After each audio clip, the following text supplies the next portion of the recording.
well. I figured I could just kind of talk about whatever's happening in my life, the different things I'm thinking about, all that good stuff. So, yes. So, today is November 1st, and I just got done making a Wendy's mukbang for this channel, which is exciting. Wendy's is probably one of my favorite, fast foods, if not my favorite fast food. I just really love it. I don't know why.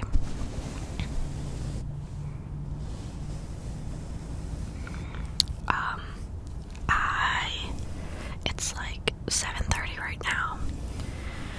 I got out of work at 5, and then I thought that I had lost my camera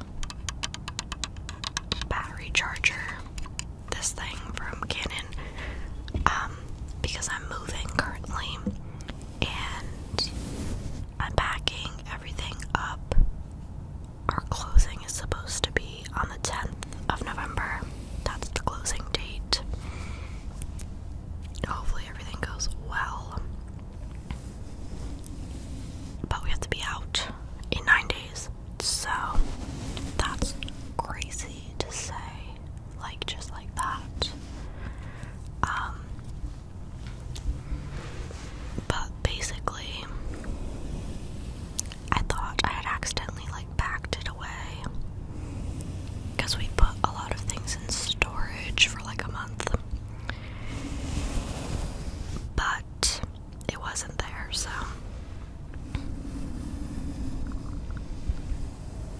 I got home and immediately charged the battery on this camera, and then I was like, oh, I'm hungry, maybe I should make a mukbang. I have Wendy's points, let me utilize those. So I got a free Dave's single for 600 Wendy's points that were supposedly going to expire. So I was able to use those, and it was very good. I was also, right now I'm rewatching Monk, which, if you do not know, is a TV show from 2005. It's almost 20 years old, that TV show. And that's wild. And it's about a detective named Adrian Monk,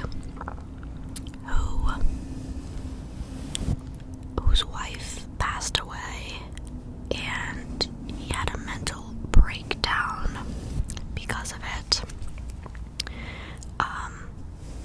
And basically his OCD just got very out of control, unmanageable, debilitating.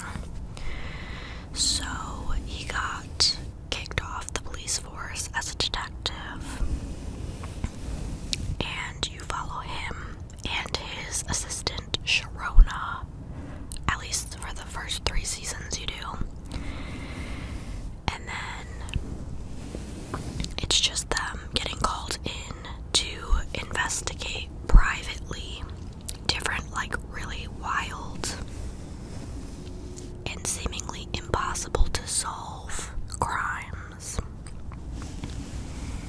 But because of Monk's OCD and high intelligence, he is able to solve what nobody else can solve.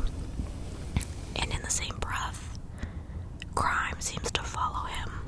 So if Adrian Monk is on your plane, you know there's been a murder. Murders follow him. And it's the only, I've never watched another crime show like Monk before, Like, the crimes are genius. It's so well written, and it's so funny and like relatable in like the least relatable of ways. Like, none of us are afraid of 70 different things. Well, I probably am, but to that extent, like, none of us are that affected by our mental health.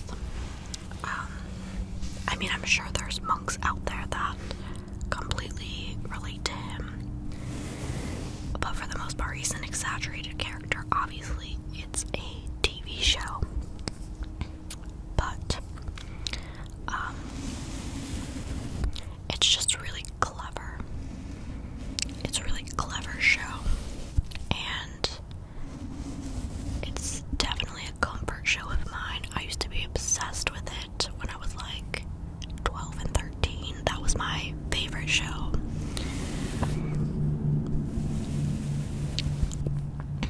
And recently they came out saying that in, I think, December 8th, they will be putting out a new movie, or not a new movie, but they're making a monk movie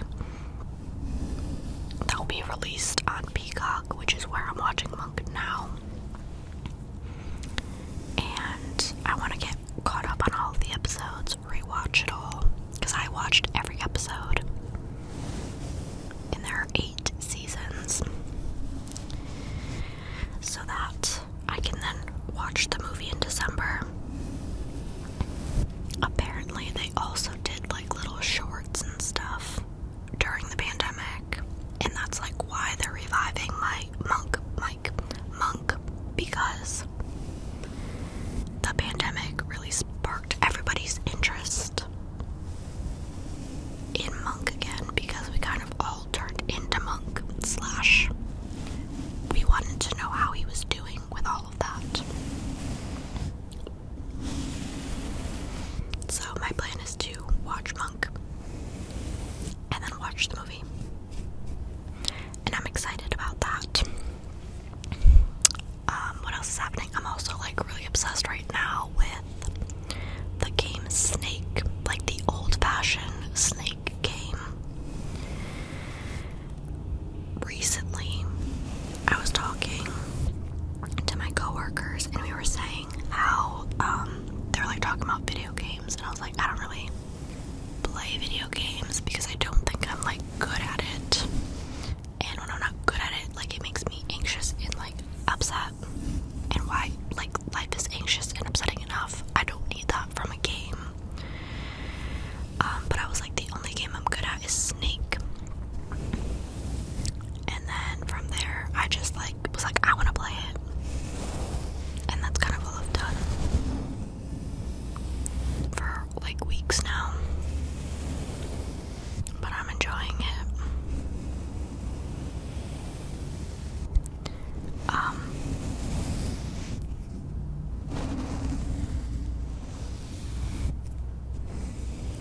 But my concentration has been so bad because of it, to be totally honest, and with moving and everything else going on, I've been very distracted, so I haven't really been reading, which is upsetting. I'm still like halfway through A Court of Mist and Fury by Sarah J. Maas,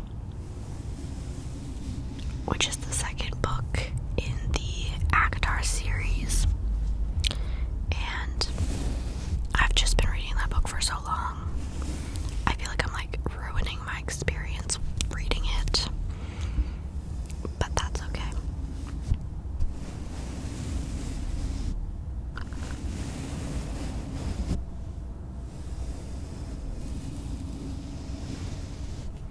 I'm like trying to think of what else is happening.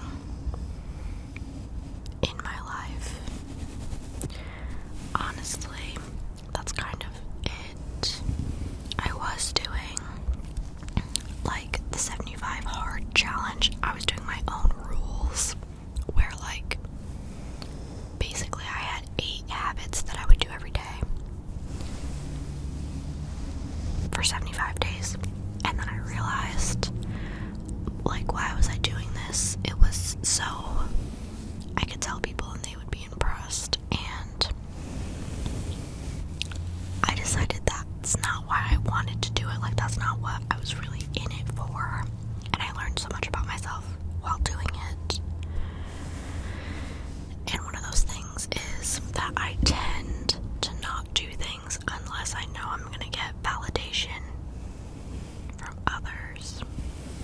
So, like school, art, all of these things I've done my whole life.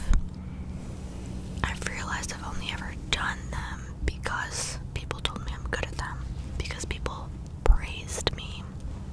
And I was trying to think of like anything I do or anything I enjoy that like somebody hasn't praised me for, and I really can't think of anything. And I think that's why I really like this channel, because nobody's really praising me for it.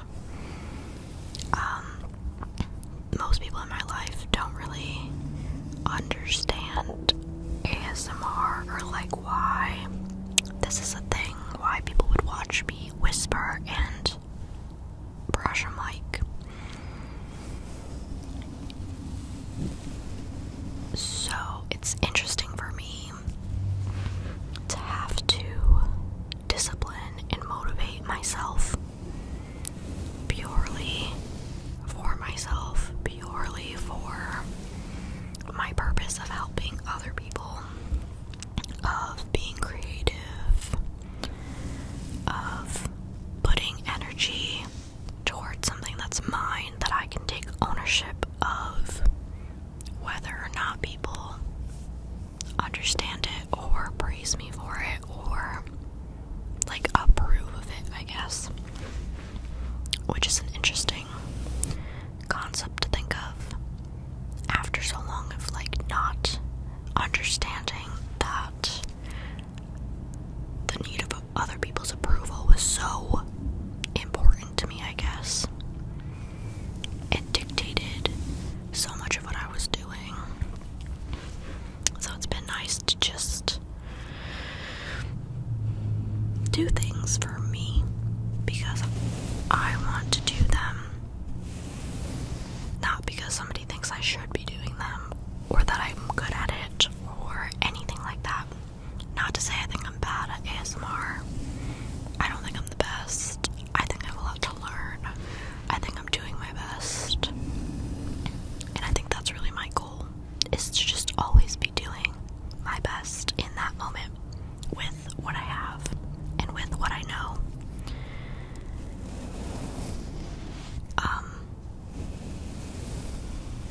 And just being true to myself along the way and doing things that feel right as they come to me.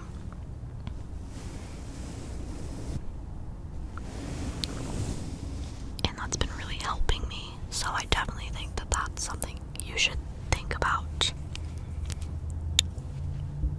for yourself. Like, why is it that you do what you do? Why is it that you went down the path you've went? Who are you really doing things for? Is it you? Because it wasn't me. I was not doing anything for me.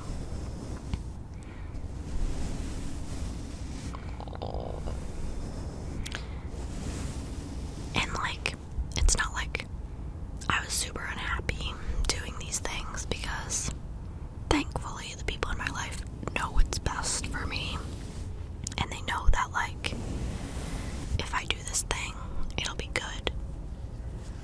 But not everybody has that, and not everybody has your best interests in mind. So I've evaluated the things that I do and why I do them, and things I could do instead, and how I can make myself a priority. And it's just been very eye-opening and enlightening and an amazing experience. And I'm enjoying myself. And that's really all I want from this experience, is to enjoy experiencing it as much as I can, as often as I can, no matter what's happening, no matter the situation, no matter what anybody else thinks. I just want to be happy, and I've decided that I'm going to be. And that's where I'm going to put my focus, which is very exciting.